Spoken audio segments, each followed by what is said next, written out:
नमस्कार मित्रांनो, मी धनश्रीज किचनमध्ये आपल्या सर्वांचं मनापासून स्वागत आहे। तर आजच्या व्हिडिओमध्ये आपण पाहणार आहोत झणझणीत अशी बीटाची भाजी। तर बीटाची भाजी बनवण्यासाठीचे लागणारे साहित्य मी आता तुम्हाला इथे दाखवलेले आहे।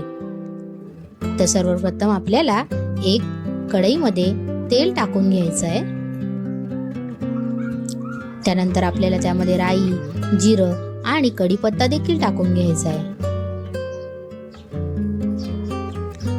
कढीपत्ता चांगला तडतडल्यानंतर यामध्ये आपल्याला बारीक चिरलेला कांदा घालायचा आहे।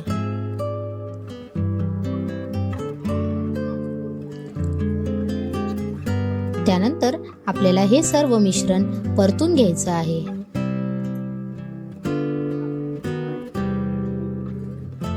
त्यानंतर यामध्ये मी 3 ते 4 चिरलेले हिरवे मिरची देखील टाकून घेतलेले आहेत।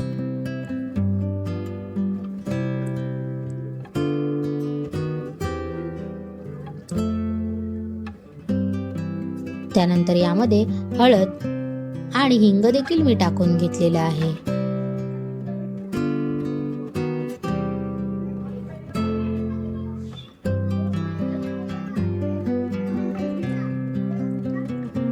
त्यानंतर आता आपण यामध्ये किसलेले बीट घालून घेणार आहोत। तुमच्या आवडीप्रमाणे तुम्ही बीटाचे बारीक तुकडे करून देखील यामध्ये ऍड करू शकता।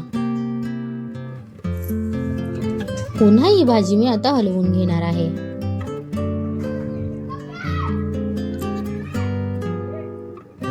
रक्तवाढीसाठी अतिशय उपयुक्त अशी ही बीटाची भाजी आहे। त्यामध्ये आपण चवीनुसार आता मीठ घालून घेणार आहोत।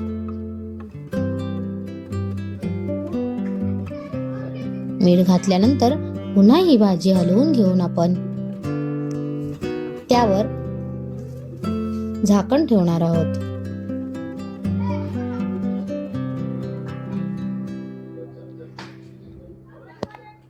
झाकण ठेवून 3 ते 4 मिनिटं वाफवल्यानंतर पुन्हा ही भाजी आपण परतून घेणार आहोत।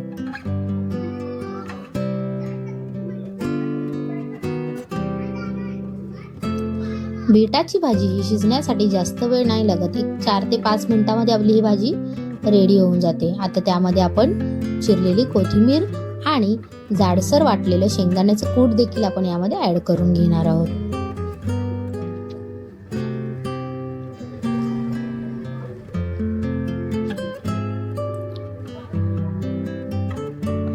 पुन्हा आता ही भाजी आपल्याला परतून घ्यायची आहे।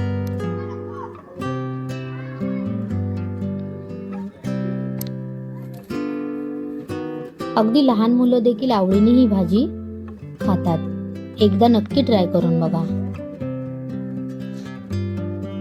जर तुम्हाला आमची ही रक्तवाढीसाठी अतिशय उपयुक्त अशी बीटची भाजीची रेसिपी आवडली असेल तर नक्कीच धनश्रीज किचनला लाईक करा, शेअर करा आणि सबस्क्राईब करा। धन्यवाद।